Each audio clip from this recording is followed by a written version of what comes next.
crees que hay alguien en el cielo que nos escucha cuando oramos?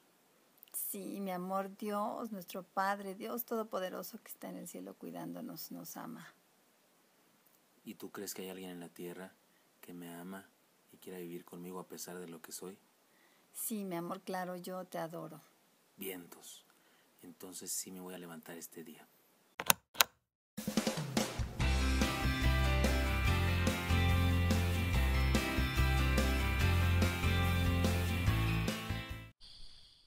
Dios les bendiga, hermanos, quiero saludarlos en este lunes 5 de octubre. Soy el pastor Gilberto Gutiérrez de la Iglesia Bautista de México. Me da mucho gusto estar con ustedes.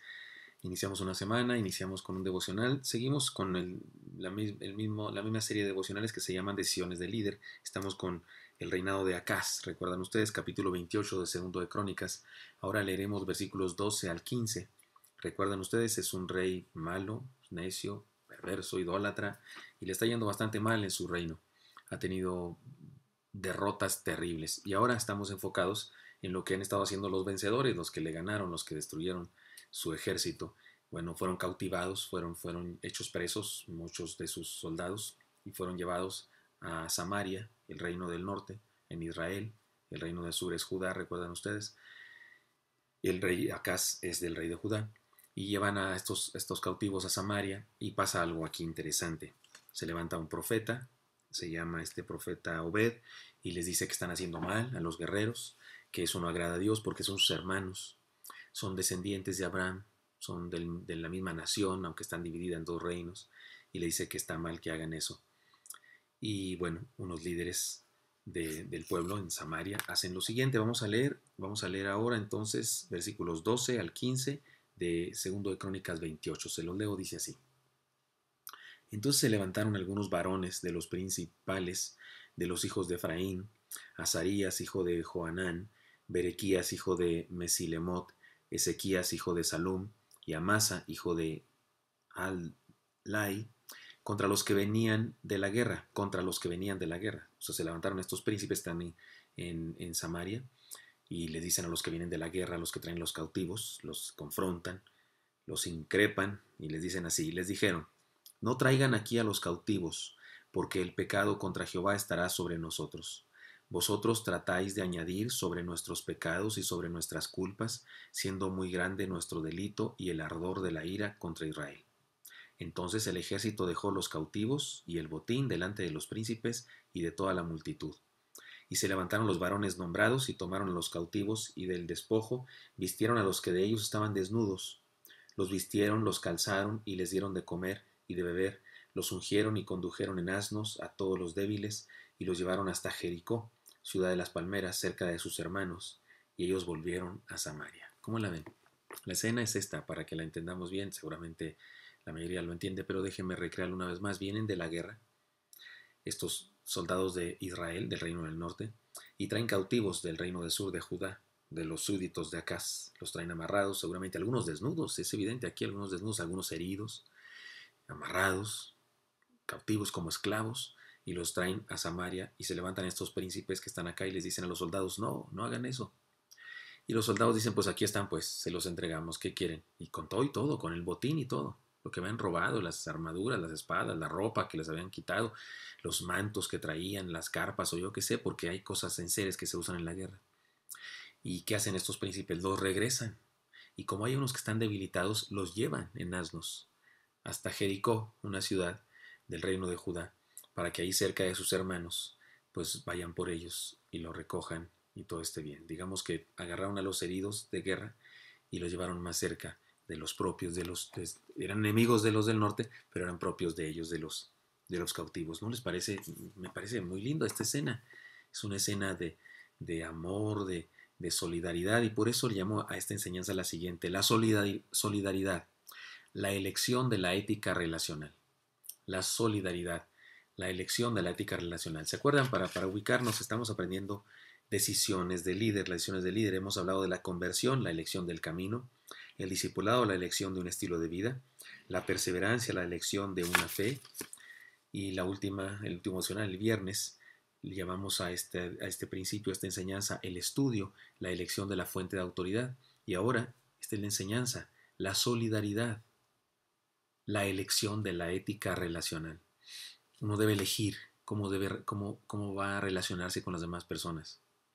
Uno debe elegir qué va a opinar de los seres humanos, que es su concepto de los demás, de los otros. Y me parece entonces que habla de este principio, la solidaridad, de esta decisión que un líder debe tomar, la solidaridad, la elección de la ética relacional. Y déjeme decir 3 cosas en relación a esto.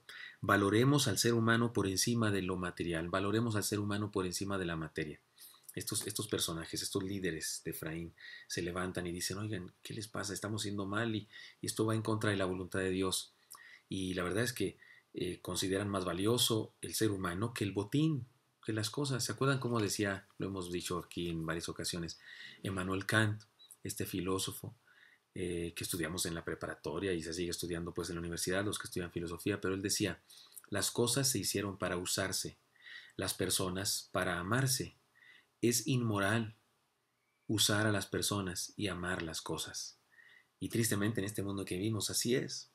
Se valoran más la materia. He contado esto recientemente en una reunión de los más 30, que en algunas empresas, me contaba un compañero, un hermano en Cristo, una oveja de la iglesia, me contaba, trabaja en una fábrica donde hacían arroz inflado para comer. Y es una máquina gigantesca, cuesta millones de pesos, millones de dólares. Y en ocasiones, por alguna razón, explotaba. Había algo, pues, se maneja a través de calor y presión, que es como se hace el arroz inflado. Y entonces en ocasiones explotaba y pues mataba a 2, 3 empleados, compañeros. Y entonces decía que el gerente general siempre salía corriendo después de una explosión y su pregunta era, ¿la máquina está bien? A veces le decían, sí, pero José Manríquez murió, le explotó y le arrancó la cabeza o las manos, pero la máquina está bien, sí, está bien. Pues bueno, ya después nos encargamos. Porque sale más barato pagar el sepelio y una retribución, como se dice, un algo a la viuda, que comprar otra máquina. Y este asunto, este problema que vivimos en la humanidad, en este mundo industrializado, nos hace así valorar en ocasiones más las cosas que las personas. Pero deberíamos tener cuidado de eso. Un líder debe tomar una decisión de valorar al ser humano por encima de la materia. Valoremos los principios de la palabra de Dios por encima de nuestras aparentes conveniencias. Porque aquí había una aparente conveniencia, ya tenemos esclavos, ya tenemos quien labre la tierra sin tener que darle mucho más alimento porque son nuestros esclavos. Tenemos cosas que les robamos en la guerra, ni modo, así es. Son cautivos de guerra, son nuestros esclavos ahora y sus cosas son nuestras cosas. Pero ¿qué dice la palabra del Señor? El profeta Obed les dijo, no es así como Dios se agrada, están ofendiendo a Dios, estos líderes del pueblo reconocen eso y entonces valoran la palabra de Dios por encima de una ganancia inmediata o algo así. Porque, insisto, perdón, si decimos por conveniencia, pues no les convenía eso, es más conveniente seguir la palabra de Dios, por eso cambié esa palabra. Valoremos al ser humano por encima de la materia, valoremos los principios de la palabra de Dios y en tercer lugar, vivamos la regla de oro.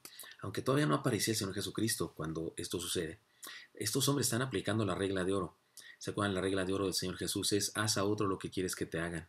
Así pues, todas las cosas que queráis que los hombres hagan con vosotros, así también haced vosotros con ellos, porque esto es la ley y los profetas, dijo el Señor Jesucristo. No es la regla de cobre de Confucio, ni de Filón, ni de Rabí Eliezer, otros filósofos antes que Cristo, que dijeron, no hagas a otro lo que no quieres que te hagan.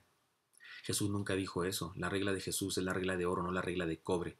La regla de cobre dice, no hagas a otro lo que no quieres que te hagan. La regla de oro dice, haz a otro lo que quieres que te hagan. Estos tipos, estos líderes, les regresan sus cosas a estos cautivos, los bañan, porque dice, los ungieron, los bañan, les pusieron aceite en sus heridas, los vistieron de zapatos y ropa, y todavía los condujeron en asnos hasta un lugar cercano a sus hermanos para que lo recogieran. Eso es solidaridad. Eran enemigos, habían peleado contra ellos, pero en ese momento eran seres humanos valiosos para Dios. Esta es la enseñanza de hoy, la solidaridad, la elección de la ética relacional. Valoremos al ser humano por encima de la materia, valoremos los principios de la palabra de Dios y vivamos la regla de oro que nos enseñó Jesucristo. Espero que sea útil para ustedes, hermano, y que Dios nos bendiga. Señor, bendice a mis hermanos y hermanas y te pido que donde quiera que nos desenvolvamos, tú nos des sabiduría para ser los líderes que necesitas. Te lo pedimos en Cristo Jesús. Amén. Dios los bendiga, nos vemos el día de mañana. Hasta luego.